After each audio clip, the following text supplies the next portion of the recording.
Sometimes we'll bring you down. We've got to stop and look around. Look around.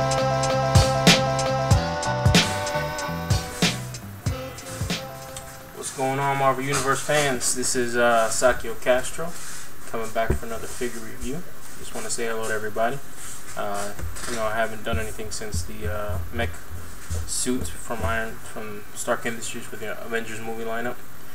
I'm gonna get back to the MU series, and I just wanted to touch on one particular character that I was reading up on, and I haven't really done much X-Men lately, so I kind of want to touch on that. And this is one of the more important story arcs that exist out there. So without further waiting, it's Apocalypse. Now, the reason I chose Apocalypse, or as he's known as by his real name, Ensaba Noor, which sounds like he's some sort of villain, means first mutant. I want to talk about Apocalypse. Now, this is him in his what's known as the Age of Apocalypse costume. I know some guys have had some custom Apocalypse out there that's more the classic Apocalypse. Let me get some light here, so you can see it better.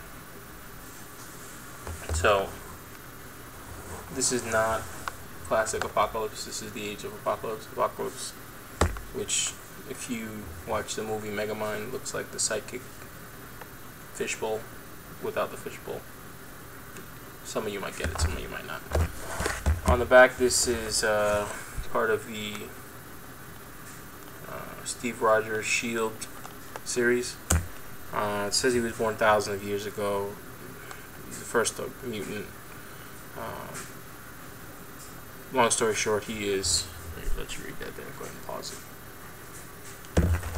Pretty much, he was an Egyptian mutant that tricked the pharaoh out of his technology, and then tricked an alien out of their technology, and started fucking with time shifting and space-time continuum and paradoxes, and you name it, this guy has been involved. Now, the reason I wanted to do Apocalypse, just to give you a backdrop, he was actually a character created to defeat the X-Force.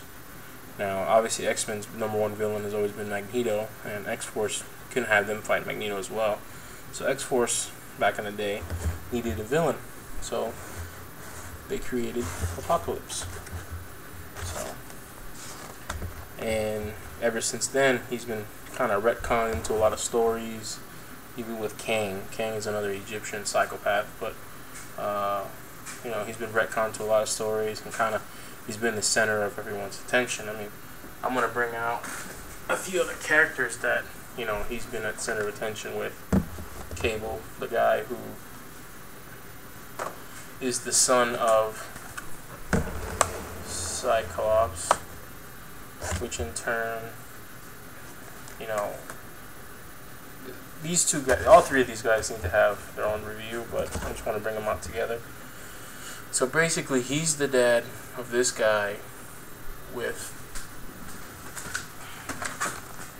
this chick, which is not Jean Grey. She is Madeline Pryor, and they have a kid. Madeline Pryor is a clone of Jean Grey, so he's the son of him and a clone of Jean Grey. Then he goes to the future and is raised, and then he gets infected with the techno-organic virus by him, but he goes into the past and gives him the techno-organic virus, which in turn he's able to use to start a ship that he finds in Mongolia. I don't know. This is a big clusterfuck of a story, and I can bring more and more characters in. Obviously, you got Archangel, Warren Worthington. You've got Sunfire, and the list goes on and on and on. All the people he makes into a Horseman. Mr. Sinister's involved, Gambit's involved, you name it, this guy has fuck with him. Even Hulk, he managed to turn into one of the Horsemen of War. Long story short, Apocalypse is at the center of everyone's web. He fucks with everybody. He wants to create the world in his own image. He's kind of like a mutant god of some kind, and you can't kill him. He's like a cockroach. You chop him, you chop his head off, and somehow you manage to grow a new one. So I don't know, man. He's just a pretty scary figure. So without further ado, let's get this bad boy open. Here he is, folks.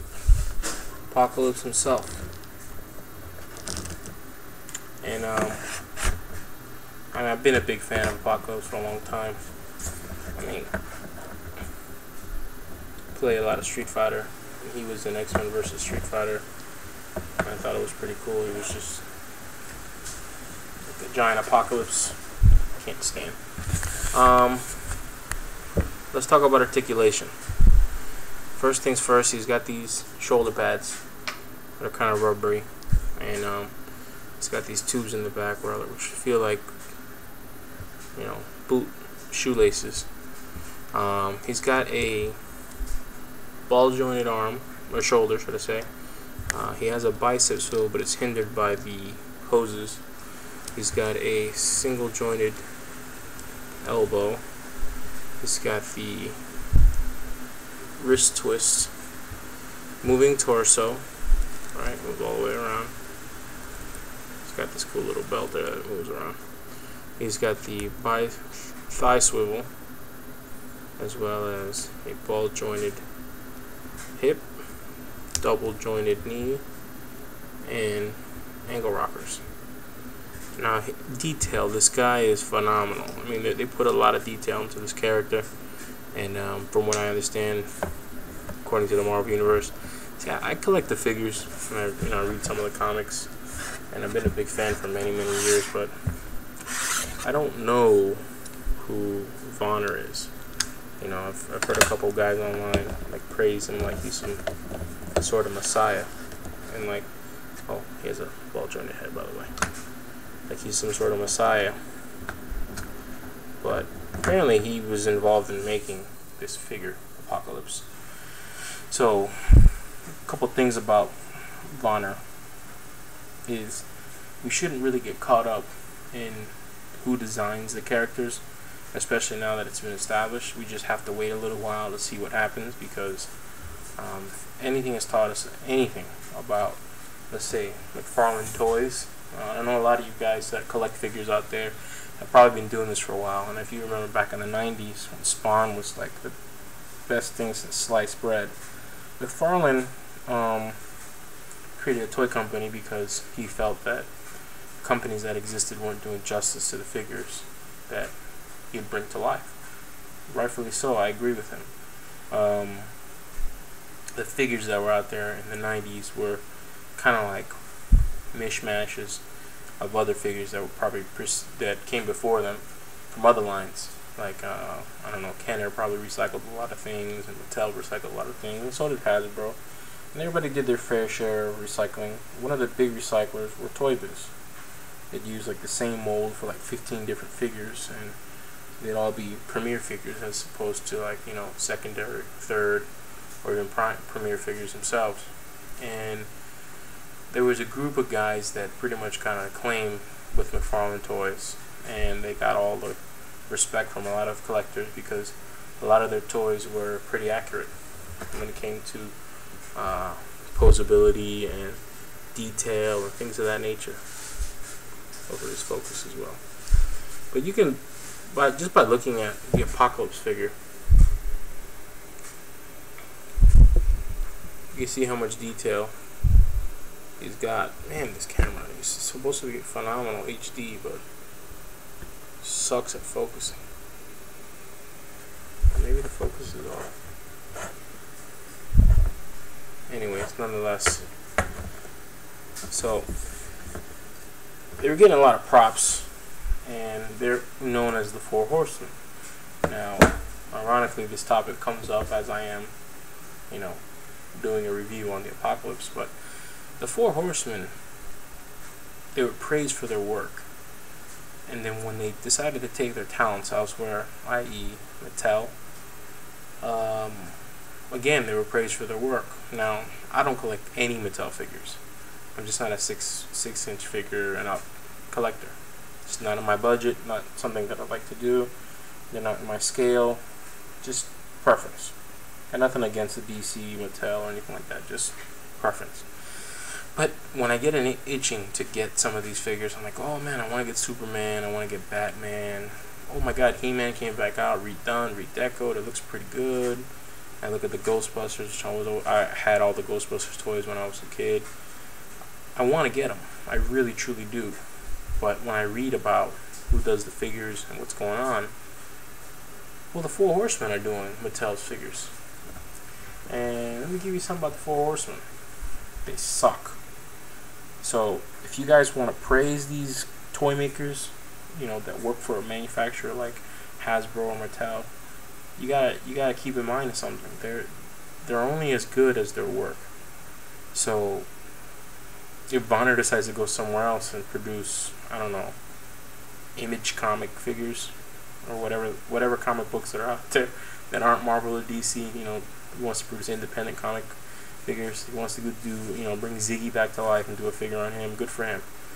But if his work is gonna suck like the Four Horsemen did by going to Mattel, he's worthless. You know, you're only as good as the raw material you got to work with. Hasbro let this guy kind of run wild, and he did his.